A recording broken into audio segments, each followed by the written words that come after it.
Welcome back to the Content That Grows podcast. Today I'm excited to be joined by Andrew Capland. Andrew is the founder of Delivering Value, where he provides one-on-one career coaching for heads of growth and advises B2B SaaS teams on product-led growth. Before starting his business, he was the head of growth at Postscript, director of growth at Wistia, and part of the early HubSpot team. Andrew, I'm really excited to have you on the podcast today. How's it going? Yeah, happy to jam. Thanks for having me. Yeah. And yeah, Andrew and I actually got the privilege to meet briefly in person a few weeks ago at the HubSpot Inbound Conference, or just generally in Boston during that, I should say. But yeah, so excited to continue the conversation and in a much quieter setting, and we can talk about all things product-led growth, how that intersects with content, and how the aspects of interactive demos kind of play into all of that. So. I guess to get started, I would love to hear some of your thoughts. I know we've interacted a bit here and back and forth on LinkedIn occasionally as well, but some of your thoughts on the role of the interactive demo for product-led growth companies. I'm really bullish on this.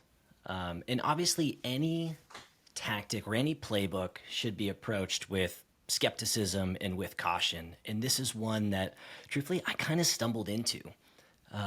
I'll tell a quick story and then I'll share a few of my thoughts. But during my time at Wistia, I was the head of growth there, video marketing software company. What we saw is that a lot of people would sign up for the product and do nothing. And like when we really dug into the data, a really high volume freemium business, we saw something like 30 or 40% of the people that would sign up each and every month. They'd poke around for a couple minutes and then they'd leave and never come back. And we weren't sure why. We couldn't re-engage them. And we were just trying to figure out what the deal was. Yep. And so I surveyed thousands of these folks. I got like 2 responses. And the responses were basically, I'm not interested in the product right now. I just wanted to poke around, see what it looked like, actually see the product in action for a few minutes, because I might need it 6 months down the road, a year down the road, 9 months down the road, whatever it is. And we were like, man, that's cool that you're doing that. But the product really doesn't have a great experience for people like you, people that don't engage in a meaningful way, that don't have a video to upload. You can't actually see any of the features, and it might actually be a negative experience. Mm-hmm. And then simultaneously, we had also learned that we could influence in-product behavior outside of the product, right? You can leverage things like email, website copy to increase the motivation and likeliness that a person takes action. And we were like, shoot, what if we just combined all of these learnings and ran a test? And we called it, I think, Wistia Lite at the time. There's all kinds of no-code tools to help you do this today. But we basically ran, or we worked with an engineer who spent like 2 months custom coding this thing from the ground up. It was incredible. And basically what we learned was 3 things. One is for the average SaaS website, usually you get 2 to 3, maybe 4 or 5% of your signups, or percent of your website visitors will sign up, which means the vast majority of the people on your site really aren't engaging in a meaningful way and really don't get to experience the value. And when we tested this, I don't want to share anything that'll get me in trouble, but when we tested this, orders of magnitude larger than that, double-digit conversion rates, much, much higher. And what we found is that we got less total signups each and every month from the pages where this experience was embedded, but we actually got more activated accounts, more accounts that made it to a place where they received meaningful value that to us would indicate they were likely to convert. So we were excited about that. And as a bonus to all that, we filtered out all of those pokers. And so our behavioral data became much more actionable. There's less noise in the numbers. So I kind of lived it firsthand. In addition to all that stuff, when people bought, sometimes we'd run surveys and say, hey, what was it that inspired you to pull out your credit card and, convert to a paying subscriber? And they'd say, well, your product was really great, but I really loved that experience that I could see an experience on the website. That was really cool. And we were like, shoot, there's something here. And so now I went to another company afterwards at Postscript. We saw very similar findings in the experience that we tested there. And I felt a bunch of other companies do this as an advisor. So I think there's a ton of benefits here for SaaS brands. And again, approach it with skepticism and test this for your company. Yeah. Yeah, I know that the stat you shared, the kind of ballpark 30-40% of folks would sign up, poke around, and leave. I know that's one of the things we've interacted on LinkedIn, because it was so dead on to my experience at Sprout that was like, every single month, free trial signups without fail, with very little margin, like variance from month to month. It was almost exactly 30% every month that would, maybe have an hour in the app and then never come back. And so totally understand that. And I think that, we had, I think some desires to do that because we also had like a full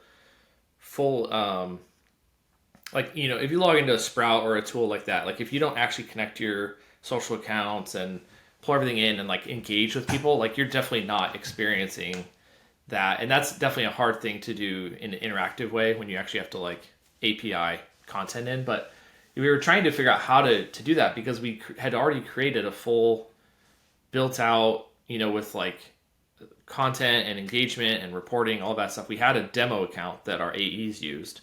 And so if people got into a trial and they got on a call, they could certainly walk through and show, with all the data in here, here's what the reports look like, here's how you can, drill in.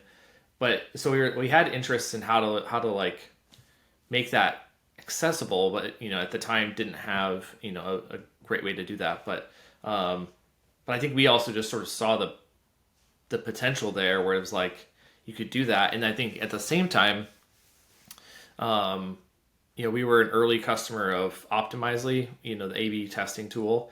And one of the things that I remember being blown away, because this was, maybe a good 10 years ago now, was you go to the homepage, you add a URL, and you immediately can start like changing things and creating variants, like building the test. You just couldn't run it. And it felt like such a game changer to be able to actually see like what can and can't I do, where like can I accomplish what I'm trying to before I sign up and pay for the tool and then have to build it, And so I totally agree. I think that, obviously the concept of a free trial early on in the world of SaaS was the same kind of game changer, where it was like, oh, I don't have to just like go through negotiations and like build out this software on-prem and then have like 6 months of onboarding and learn how to use it. I can actually just start a free trial and actually see if it works. And so to me, it feels, maybe not quite as much of a game changer as it was back then, but to the points that you added, I think that it's such an impactful thing to allow people to do that 5 minutes of clicking around and also just like make sure that your product looks like it does in your renderings, because some people really zhuzh up their product images and product marketing on the site, but they don't actually, like, once you get into the product, it feels much more clunky or doesn't quite look like what it did on the site. So all those things seem very, very impactful to me. And it's cool that you've had multiple experiences now doing that with companies. What's cool, so I remember the Optimizely experience. It was like in the early 20 teens probably, and I think you would enter in your URL, it would pull up your site in a WYSIWYG editor. You could set up the first test, but when you went to publish it, I remember kind of clicking publish and being like, can I really publish this thing? I haven't done anything else. And then when you get to publish, it's like, oh, you need to create an account and install the script. Those are the only things that you need to do to publish your first test. And I was like, wow, that's a really slick experience. And I think I've gone back in the Wayback Machine and tried to find that version of the site, and it loads kind of clunky. But what's cool is they've come full circle on this. Like, I just saw recently that they have a new experience. You can like see it in action again. It's not quite the same, but it looks like they've come full circle on that and are retesting it, which is really cool. That's I do remember, to your point, that going back to use that as an example, I had seen that they weren't doing it any longer. But and it also feels similar to, Squarespace is that way. You can put in your email. So maybe I don't know if you have to put in your email, but you can grab a template, start customizing. Like, you can build your whole site. You just can't publish it until you pay and set up DNS and a few of those things. But it's a very, very interesting experience. Have you found any companies where so my point around like Sprout and like some of the challenges of like some of the real power here is like engaging, collaborating with your team, some of these things that you can't quite do in an interactive demo. Have you found any other types of companies or products that where like it seems like maybe it would work, but just doesn't quite actually scratch the itch for their prospect? I think there's different jobs to be done with this type of an experience. So there's the experience that I talked about at Wistia, where it was basically just a lightweight version of the tool where you could upload a video right on the website, customize it, do whatever you wanted to do to it. I've seen this with Unbounce as well, where they have a version of their landing page editor that you can play with. It's linked from the pricing page, totally ungated, which is really slick. Yeah. Then on the flip side, I've seen something like what Profitwell has done, where they have a version of this where Profitwell, probably similar to Sprout, in that if you don't put a bunch of connections in place, you can't really extract a lot of the value, or at least not a lot of the value customized for your business. And what they've done is they have a whole experience that you can, it's basically your version of the sandbox demo account. Yeah. It's basically unlocked for everybody. And then they use that as a lead source to get you into the product, into the, I forget if it's freemium or free trial or whatever it is. And so I think that there's different use cases. I would have said, if you had asked me, I would have said, hey, probably not a great playbook for the larger companies selling to enterprise brands. And I guess I've been proven wrong there, where there are a lot of companies that are selling to enterprise that are using this type of an experience, but it's different than the way that I've deployed this in the past, which has been in a product-led environment. So I guess I just say, I don't know if there are certain industries where it doesn't work. Yes is the obvious answer. And like everything, it's not plug and play. It's not like, oh, just add this and your conversions go up 5%. There's important context there to make this work. But I haven't seen an area where folks have tested it and it's been a flop. I've seen sometimes folks have tested it and it's been really an incremental lift. And these are companies that are more mature, that have done a lot of optimization, that have spent a ton of time on the new user experience and things like that. And that's what's more common, is a more modest lift versus a larger lift. Yeah, cool. One quick note, and then we'll move on from that. You mentioned around enterprise, and I think that that actually doesn't surprise me. If you take the right angle and do it right, that it could work. Only because I know as we moved up market at Sprout into more enterprise deals, our free trial actually ended up becoming a bit of a selling point and a differentiator. To that point that I mentioned before around the old school long process and on-prem software and onboarding was, we were able to say to people like, yes, this is an enterprise implementation. Yes, we have sales engineering on the call, but you can also just see it. You don't have to hope that it's going to work out and take a chance. We can actually put some stuff together and do a little bit of a pilot for you and, reduce some of that risk. So I could see the interactive demo being, solving that same pain point for them of okay, we're going to spend, high six figures or $1 million on this, multi-year contract for our huge company and roll it out across thousands of users. Let's, be able to leverage that. So it's really cool. One of the things I thought was interesting to chat about was I think everyone kind of for a long time has understood landing pages or, in your blog posts, different CTAs that are, start a free trial now or request a demo. That's become very known.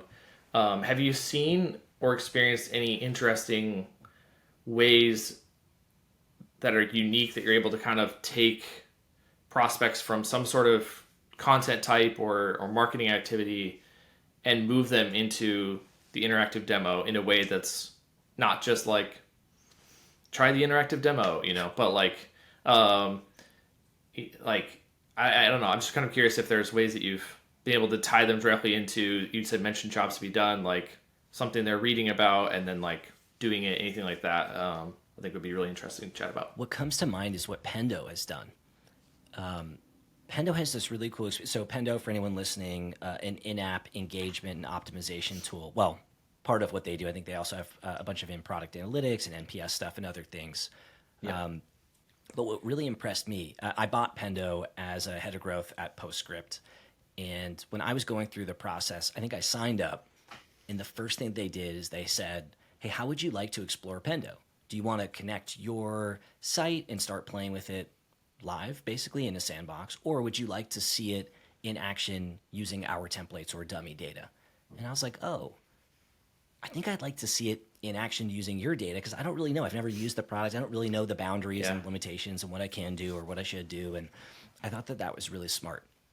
And so that was one of the first things. So you signed up. It was like, hey, tell us how you would like to explore the tool. And then I think somewhere along the line, they also asked about my more traditional job to be done. What was my main goal? Was it product engagement? Was it usage? Was it retention? Was it NPS? Something like that. And then they customized what I was able to see. And that to me seems like the future. Like that's the playbook where you're almost taking what a really good sales rep would do in a one-to-one way, right? The first few minutes of the call, hey, tell me about you and your business and what brought you here. What are you looking to accomplish? And how can I be most helpful on this call? And then customizing what happens in the remainder of the call. We're basically doing that in a one-to-many way. And that to me seems like the future. It seems like we're headed in that direction. That's a really cool way to do it. Yeah. Yeah. Yeah. I like that. And it is interesting to think about when you've already signed up or bought the tool, you wouldn't always think, yeah, start me off with like some example data because now you're in it and you're just kind of ready to go. But I think that that's an interesting thing to, like you said, sort of tell me what I don't know and like show me how it should look kind of thing versus that. And I think, there's others like Airtable and some of those are still really good about some of that too, where, personal CRM is like one of many templates that they have. And you're in there, you're paying for the tool, you're going to create a new database. You can add this template. And then I believe there's a toggle for whether or not you include example data. But I always do that because I'm like, yeah, just show me what it should look like. And sometimes there's some interesting things like formulas that it would be kind of weird if it was just all blank. So that's a great example. And yeah, I think for me, when I was mentioning around like the CTAs, I think that it seems like there would be, depending on what your interactive demo is and how it's set up, feels like there would be some really unique ways, whether you're like engaging with someone on social or LinkedIn or whatever, like in a conversation or blog post CTAs or different things. Like I think there could be a lot of opportunities to get people connected to do exactly what they want to do versus, like I said, just sort of that generic start a free trial.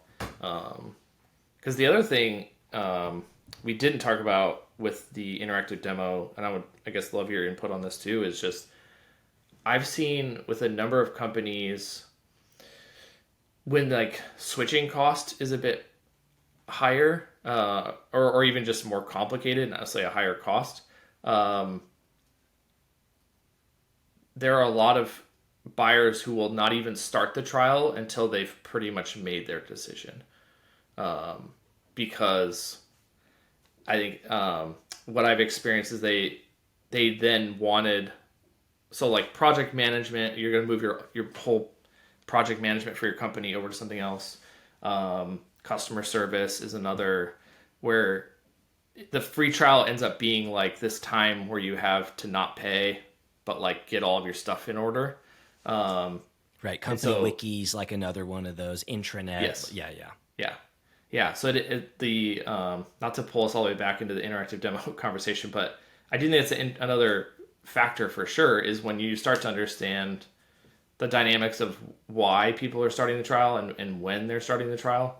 That can also, I think, become pretty impactful where you understand they're not starting the trial but until then because they want to, use that time. But interactive demo could help you win some of those that you may not like. The product marketing on the site and whatever you have just didn't quite sway them enough to decide on you before they even started the trial. So that to me just seems like another interesting area there too. What's really interesting for me, so I totally agree. And what I have found is that one of the really sneaky, effective ways to segment is based on the level of experience a new account has with whatever the problem is that your product solves. So, for example, at Wistia, what we found is if we added a question that says, what's your experience with video? I'm brand new to video. I've got a little bit of experience, or I have a lot of experience, would drastically change your likeliness to convert or even if you're a free user, but your retention and then likeliness to convert down the road was dramatically different. So even just using that to segment, and for the folks who are less mature, suggesting that maybe they take a guided tour of what a future state of a fully set up and ramped up video account could look like, for example, would be way more valuable to them versus that same experience might be really frustrating to someone who has a lot of experience and doesn't need that. So even just collecting that information and then personalizing what offer or what path you present to someone is another great way to do things, right? You can ask them how they prefer, but you can also suggest based on what you've learned about them. And the level of experience to me is a nice way to go about that. Yeah. Yeah, that's awesome. So again, shifting gears off of the interactive demo, even though I'm just the one that pulled us back into that conversation. So with 10 Speed, we do work with quite a few. A majority of our clients are SaaS companies, and a good number of them do have sort of the product-led growth motion. And so we've had a lot of experience on the content side of that, and how to kind of tie that in. I'll let you answer first because I don't want to take anything away from you. But I would love to just kind of hear from you some of the examples where you've seen content be really impactful part of like that PLG strategy for the company, and maybe some specific content formats that you've seen work well that just kind of like do a good job of feeding right into the product. Yeah.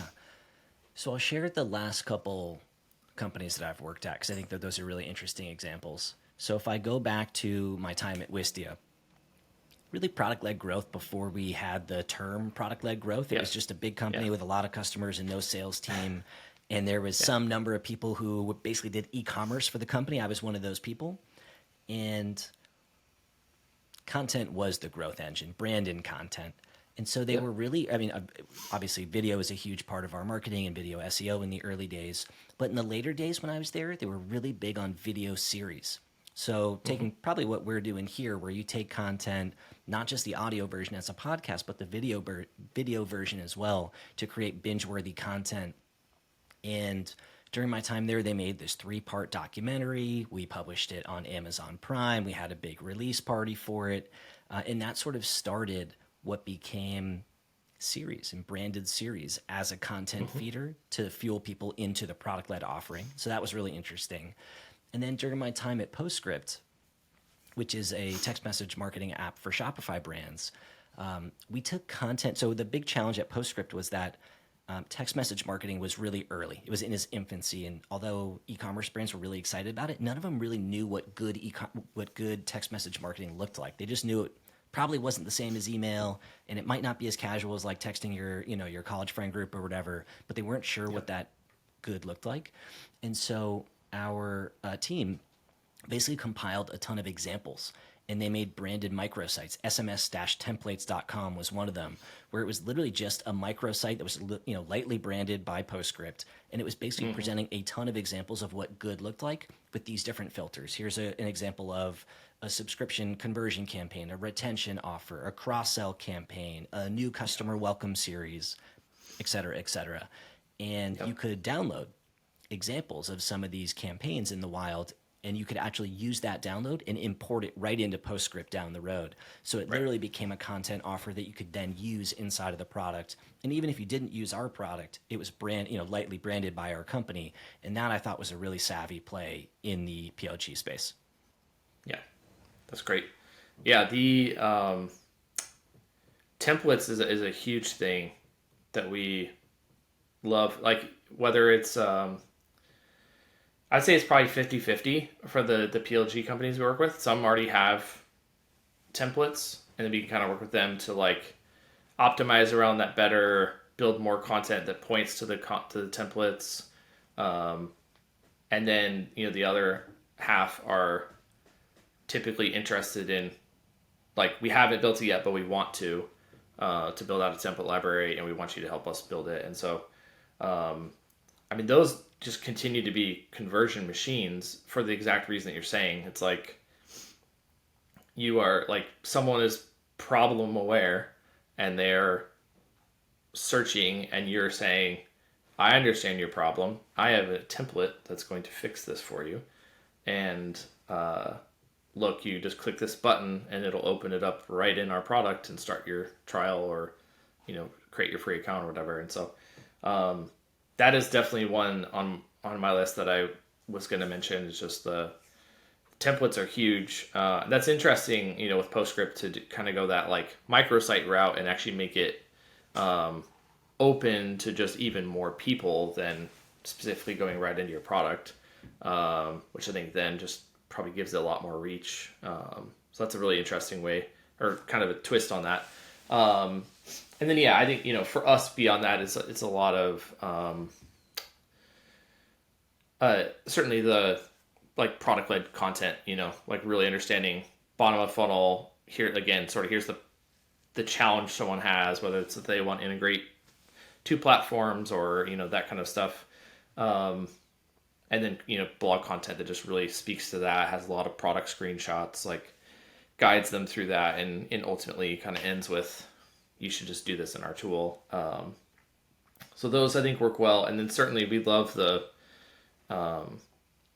any company that has video content, or like a library of good video content or a podcast that I think just being able to embed those clips or episodes in line, just kind of makes that content that much more rich to really be able to speak to that. But I think, it's, Kyle from OpenView, the PLG benchmarks and just a lot of the data that he puts out, like just still has a very, very high correlation with SEO and PLG. And I think that these are a lot of the reasons why I think a lot of this stuff just fits well and works well together.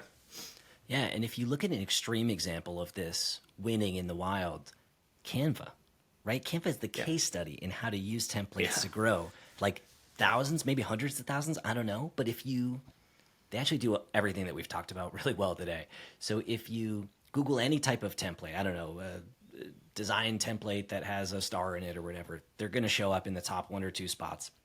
It opens up the page with a template. You can start using it ungated, and then at some point to save or export or whatever, they prompt you to create an account and continue your progress inside. And so they use it for acquisition. They use it to to onboard and to get you going, and then they use it as the hook to eventually convert you into a paying customer.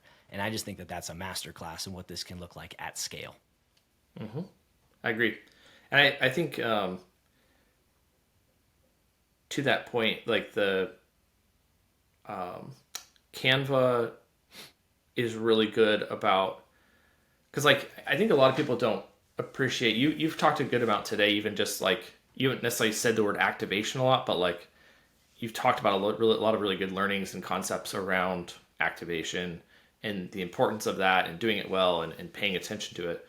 I don't think a lot of people talk as much about behind the scenes the work that goes into, for example, Canva, understanding which graphics, which shapes or filters or fonts they make the like pro plan, because it's so just kind of intermixed. You're scrolling through, a graphic to add or whatever, and it always seems. And we pay for a pro account. It's not a big deal for us at this point, but I do still notice like, oh, there's that little crown on the one that I want.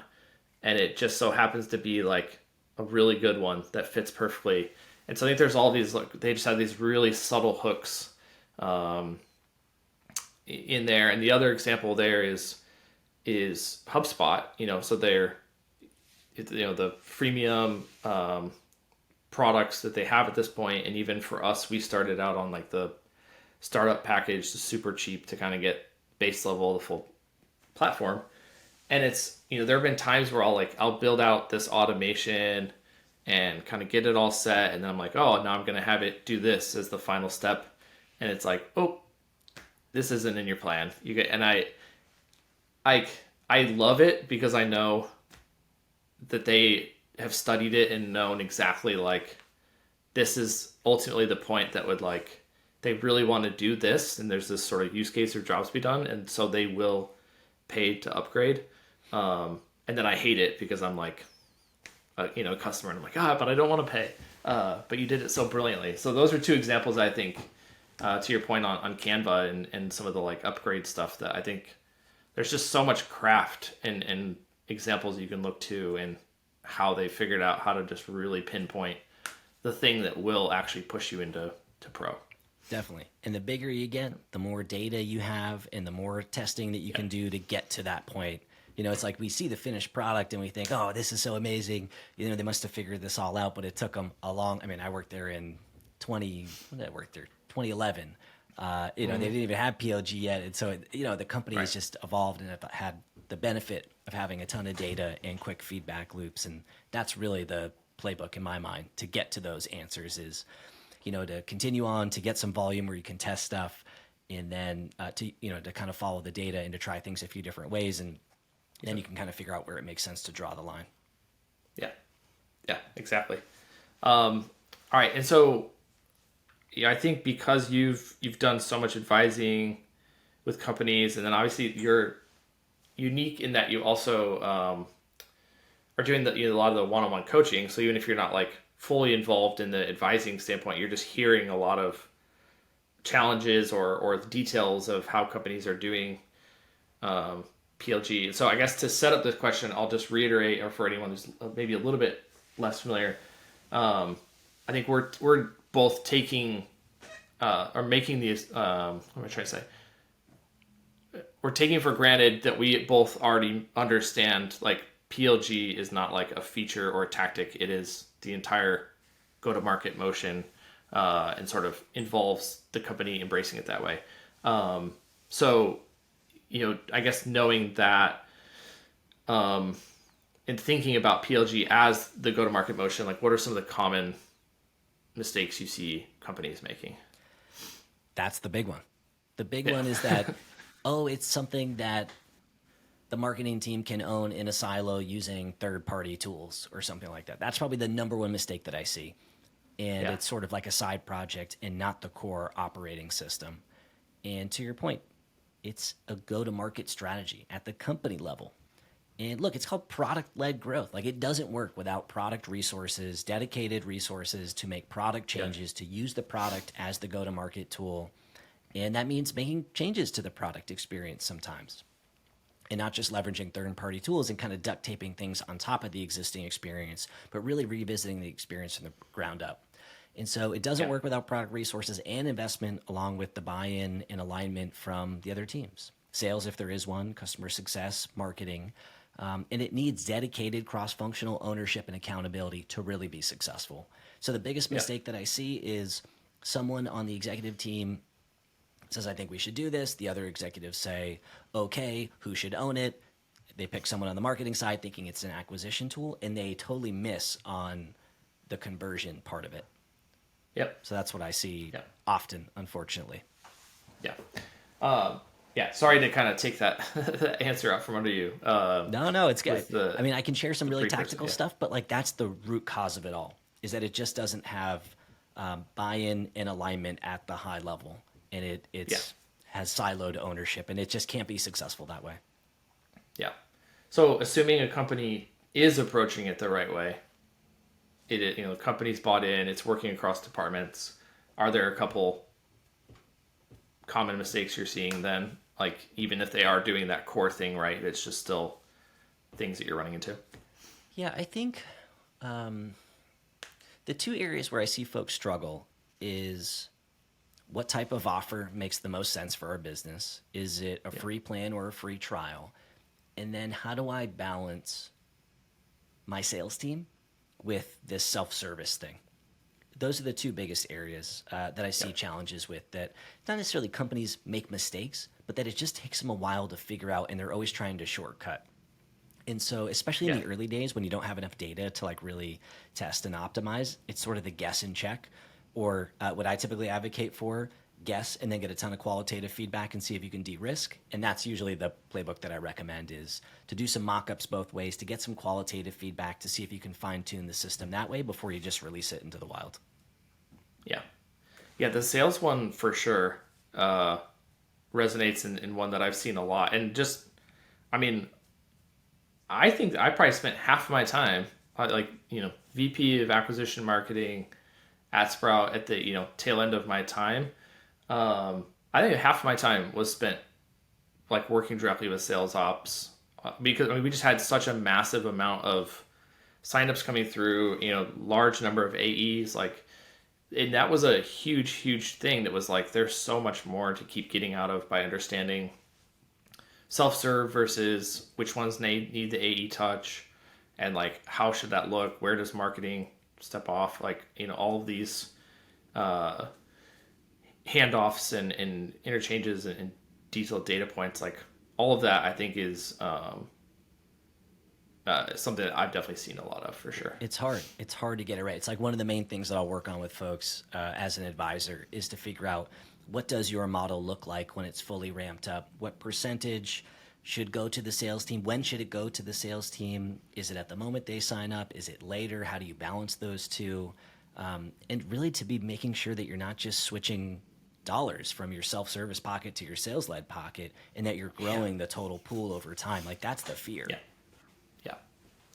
100%. And I would say the only other one that I've run into more that I would add is, and this has been primarily, working with 10 speed, like we're trying to understand like this scrape. You have the product, like what are the jobs to be done? Like what are the pain points you're solving? What are you trying to do? And there's sometimes a surprising lack of understanding there. And so I think that I think companies can actually get farther than you would think. And I'm not advocating for this because this sounds like I'm supportive of this. I think that companies can get farther than you would think by making assumptions of kind of what people need to see, in the trial and like like some of those upgrade triggers and some of that stuff. Like I think they have maybe a decent understanding, but the mistake is just I don't think that there are a lot of companies that don't seem to dig deep enough into the research. And you even said sort of like try it, get a ton of qualitative data, analyze it. Like there's just a lot of assumptions being made of, oh, this is what they care about and this is what will be the trigger, or here's the 10 different ways we'll kind of hook them to upgrade. And it's not based on like the true user research and like their behavior and their needs. And then even if they do have some of that, I think it doesn't always make it back into the marketing. So then you have a little bit of a disconnect of like marketing is going to say this message, do that. So I think we run into that a bit more than anything. Is just like we've seen it done really well, and therefore when we don't, we're kind of like, oh, there's these big gaps, but that's like definitely far beyond what our scope would be able to handle and in solving that across the org. Unlike someone like you would certainly help with that. So that would be the other mistake I would mention. It's just so that jobs to be done and making more assumptions versus like truly researching and understanding that. It's like nailing the fundamentals. It's like you can't get away from it. No matter if you hire someone to help you get away from it, if they're good at what they do, they're probably going to point you back to the fundamentals if you haven't nailed them. No way around it. That's a good point. Yeah. Yeah. Which, I think that's a good way to put it. Yeah. Sorry, I guess it just sort of resonated with me when you said that around like, in my time when I was consulting with a lot of SaaS companies before starting 10 Speed, I feel like I encountered that a lot where, and I would try to sniff it out in like sales calls more so than like getting into the engagement. But there are definitely a lot of people who are like, no, like we're just hiring you to like, implement the golden tactic or whatever to help us grow. And it's like, well, no, the conversation needs to be around these fundamentals. And like a lot of people just don't want to hear that. Like they kind of feel like they have the fundamentals, they've moved on, they want to just like the advanced thing or like the rapid scale thing, when again, like you said, like if you don't get the fundamentals right, then you can't get the other stuff. Yeah. And it Yeah. always comes out, right? That comes out in their sign up rates, in their conversion from free to paid. It comes out in their retention sometimes. Sometimes it comes out in like that new user churn rate if it's a little higher than it should be.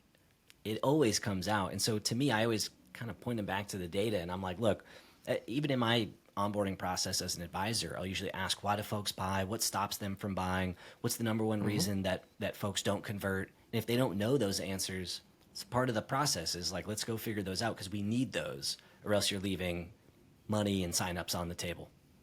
Yep. Yeah. Totally agree. All right. Before we switch into like the final four questions we ask every guest, anything else you want to just mention that I didn't ask you about or we didn't cover on the sort of PLG or interactive demo topics? No, I don't think so. I mean, it's a fun time to work in SaaS. I think there's Yeah. just a little bit of a shift going on where I agree. I feel like for the last, I don't know, for however long I've worked in SaaS, the way to convert is by minimizing friction, by reducing CTAs, by having less links. And I think we're going through a change where now users have more control and more choice. And I think the companies that allow users, we're in this like choose your own adventure era. And I think the companies that make it really easy and have a great segmented experience that allows folks to choose how they want to explore, how they want to use, how they want to engage with brands and products will win. I'm just excited to see how this continues to play out. Yeah. That's a great point. All right. So shifting over, we'll do the final four real quick. So the first one, obviously you've shared a lot of great stuff so far, but any like recent success or learning that you'd like to share? I was advising a enterprise company not too long ago that was looking to add a product-led offer really as a feeder to their enterprise business. That was their goal. And so they worked with me and we created a free trial product for them. And what they found is that they hoped it would be a standalone offer that would drive a whole bunch of traffic in, that would then be, again, a lead source for their enterprise sales funnel. And what they found is that it was actually a larger accelerant to their existing enterprise sales funnel, that it helped to re-engage leads that it had kind of gone dormant. It sped up the process for folks who are already in. They basically found that people would engage with their sales team, ghost them, end up signing up for the trial, engage in some meaningful way, and then come back to the sales rep proactively. Yeah. And that was cool. Like I hadn't seen that before. In retrospect, they didn't really have the right traffic yet that would be the right fit for that product-led offer today, right? Their traffic is more that traditional enterprise company. They're doing a lot of paid ads and things like that to drive top of funnel. But that to me was a really interesting learning and one that I've been thinking about. Like, how does that apply to other companies? Awesome. For your company, what role does content play in the overall strategy? It's a huge part, man. So I work as a solopreneur. I work one-on-one with people who lead cross-functional growth teams, and I work with product-led teams as an advisor. And content fuels everything. I do no paid ads. I'm not on Product Hunt. I'm not doing things like that. But Right. I create content every single day to build and engage with an audience. So I'm on LinkedIn, creating content just about every day, talking about the challenges for product-led companies and the goals for people who lead these teams. I have a podcast that I publish bi-weekly where I interview people that have the title Head of Growth, talking about the biggest challenges in their career.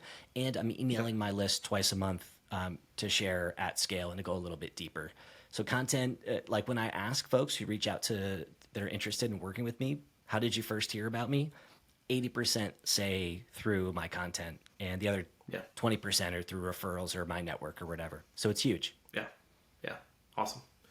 The next question, I'll give you some options. So the next question is, how does your company define success for you and your team? So you're a solopreneur. It's still very much a company. I fully acknowledge and respect that. But if you would like to answer it for your company, you can, or you can answer it sort of in like how you're defining success with the clients that you're working with, like ultimately for them, but whatever works best for you. For sure. And I'll put a little star next to this one. I use the term solopreneur. I have a lot of help. I have an amazing assistant who supports my business. I have an editing company that helps me on the podcast side. I have an amazing designer when I need assets and for the podcast and artwork and my digital products. And I have a writer who assists me along with the podcast as well. So like it takes a village, and I try to think of myself as a business owner. I just don't want to have a big team of direct reports. I just need a break from that part of my brain and that part of my career. And so when I think about like what my goal is, my real goal is to stay in the game. Like my goal as a solopreneur is to keep my business running for an indefinite period of time. I'm very fortunate that I'm in a place where I'm working less. I'm feeling less stressed than I was when I was in-house. I'm making more. I'm feeling incredibly grateful. And the goal is to keep this train chugging along and to play the long game so that I don't have to go back and get a real job. That's like the honest truth. That's the goal. Yeah, very cool. I love that. All right, last one. What's your least favorite marketing conversation happening in social channels right now, and why? Hopefully I don't get killed for this one. I'm just getting real burnt out on all the AI conversations, on how to use AI to automate, on the AI taking over content creation, on the AI meeting the death of the content creator and the death of SEO.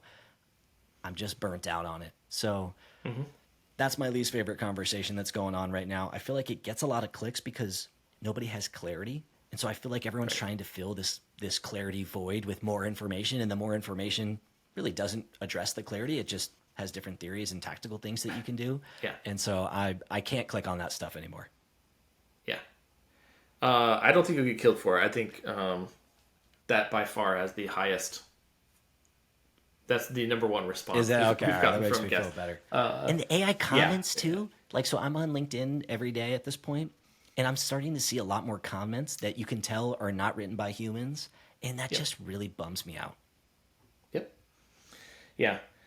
I talked about it a long time ago on our podcast, and I think that one of my points is still holding true, where I was talking about how marketers ruin everything, meaning like this new technology or like email marketing, comes out and it's like you could use it in a lot of ways like to really be engaging, and people just spam lists and whatever, and like there's a long history of the social media and all these new things come out, and marketers just like gravitate and try to use it as this easy button to like just kind of brute force growth for their business or whatever they're doing. And so I think we're just still, unfortunately, very much in that phase that's like all like to that exact point. Like even, months ago when I talked about that on the podcast, that wasn't really a thing happening, but now we're seeing people still evolving into like, oh, look at how I can automate comments, and I comment on 400 LinkedIn posts a day instead of 10 or 4 or whatever. And like, but the quality of it's not good. It feels like a regression on content. Like, we leverage AI to some extent, but like you can notice the very, very low quality.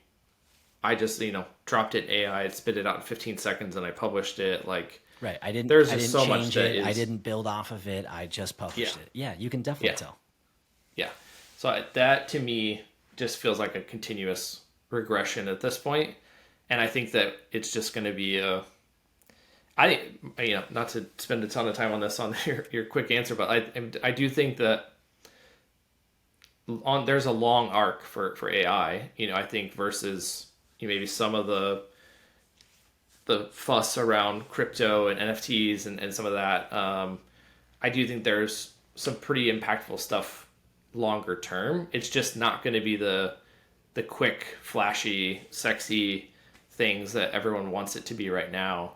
And so we just got to get through this period of people abusing it and like you said, sort of the fear mongering comments and posts and stuff. So totally with you. No, I don't think anyone's going to fault you for that being your answer. So, but yeah, with that, I know we're running up on our time. I really appreciate you taking some time to chat through this. Certainly could have gone for several more hours, but enjoyed having you on, and appreciate you sharing everything you did. Yeah, man. It's great chopping it up with you. Thanks for having me. Yeah. All right, so we'll wrap up there. For more episodes, visit 10speed.io/podcast, and you can like and follow on any of the platforms of your choice. Thanks.